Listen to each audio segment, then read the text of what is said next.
वो ड्रॉप किए गए हैं, उन्हें रेस्ट दिया गया है, ये किसी को पता नहीं। अब आप समझ ही गए होंगे मैं ईशान किशन की बात कर रहा हूं। अफगानिस्तान के खिलाफ 3 T20 मैचों की सीरीज के लिए जब भारतीय टीम की घोषणा हुई, उस वक्त से ही यह चर्चा हो रही है कि ईशान किशन इस टीम में शामिल क्यों नहीं किए गए। क्या उन्हें रेस्ट दिया गया है या उन्हें ड्रॉप किया गया है, लेकिन जवाब कहीं से नहीं मिला। बीसीसीआई ने जो टीम की घोषणा की उसके लिए कोई प्रेस कॉन्फ्रेंस हुआ नहीं और इसलिए इस सवाल का जवाब भी नहीं मिला। लेकिन सवाल उठता है कि आखिर ईशान किशन इस टीम में क्यों नहीं हैं। आज इसी पर चर्चा करूंगा। नमस्कार, आप देख रहे हैं न्यूज बाइस्कोप और मैं हूं राकेश रंजन।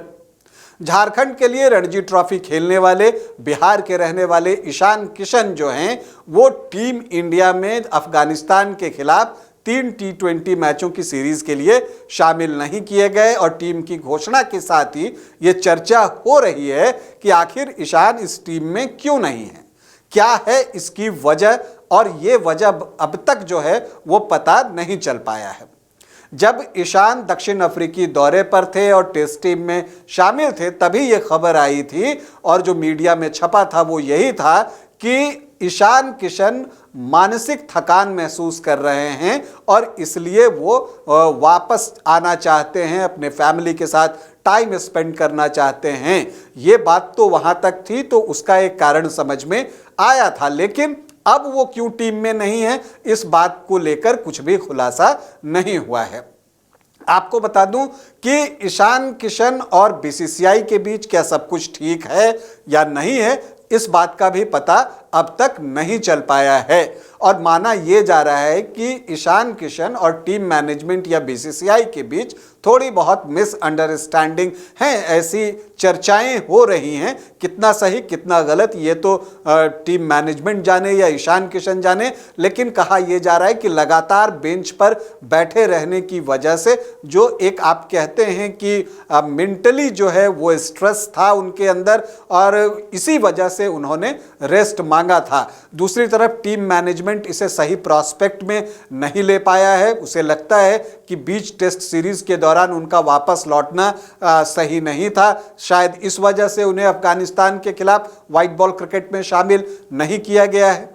लेकिन आपको बताऊं कि ऐसा नहीं है कि ईशान के साथ ऐसा पहली बार हुआ है, इससे पहले भी होता आया है। आपको याद होगा कि दिसंबर 2022 में जब उन्होंने वनडे इंटरनेशनल में डबल सेंचुरी लगाई थी बांग्लादेश के खिलाफ, तो उसके बाद जो भारत का अगला मुकाबला हुआ था, हालांकि वो मुकाबला भारत में हुआ था श्रीलंका के खिलाफ, तो अगले वनडे इंटरनेशनल में उन्हें ड्रॉप कर दिया गया था और उनकी जगह शुभमन गिल ने पारी की शुरुआत की थी।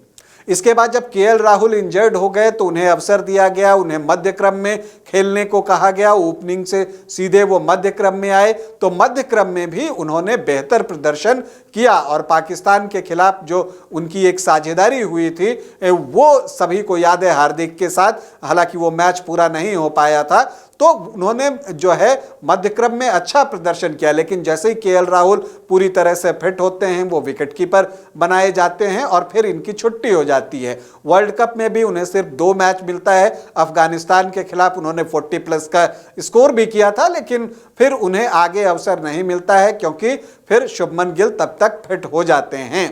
फिर 9 मैच तक वो बैठे रहे, तो जो बेंच पर वो बैठे रहे, कहा जाता है कि इस वजह से शायद उन्हें जो है वो मानसिक थकान हुआ है और वो जो है अपने आप को समझा पाने में असफल रहे कि क्यों उन्हें ड्रॉप किया जा रहा है। टीम मैनेजमेंट को ये लगता है कि ईशान इस बात को सही ढंग से नहीं समझ सके कि आखिर उन्हें ड्रॉप क्यों किया गया है। देखिए ये बात टीम मैनेजमेंट की भी सही है, क्योंकि जब उन्हें ड्रॉप किया गया था तो जो टीम विश्व कप में खेल रही थी वो लगातार बेहतर प्रदर्शन कर रही थी और सभी बैटर्स जो है वो अच्छा प्रदर्शन कर रहे थे।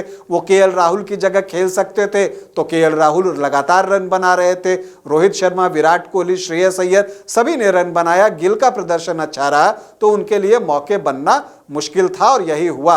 और लेकिन एक होता है कि जब आप बाहर बैठते हैं तो वो आपको एक मानसिक थकान तो होती ही है कि आखिर मैं क्यों बाहर बैठा हुआ हूँ, एक कन्फ्यूज़न भी मन में क्रिएट होता है कि क्या मैं इस टॉप लेवल के लिए बना हूँ या नहीं बना हूँ। तो ये बहुत सारी बातें होती हैं और ये शायद ईशान किशन के दिमाग में भी चल रही थी, लेकिन मुझे लगता है कि इसे बेटर तरीके से सुलझाए जाने की ज़रूरत है। बीसीसीआई है, टीम मैनेजमेंट है, वो आपस में बैठकर ईशान किशन के साथ इस मामले को सुलझा सकता है। वैसे आपको ये बता दूं कि ईशान किशन जो है अभी बड़ौदा पहुंच गए थे और अपने जो फ्रेंचाइजी कैप्टन है मुंबई के हार्दिक पांड्या, उनके साथ उन्होंने ट्रेनिंग की शुरुआत कर दी है। मतलब वो वापस जो है क्रिकेट से जुड़ना चाहते हैं। ईशान किशन एक टैलेंटेड प्लेयर हैं, उन्होंने अपने आप को साबित किया है।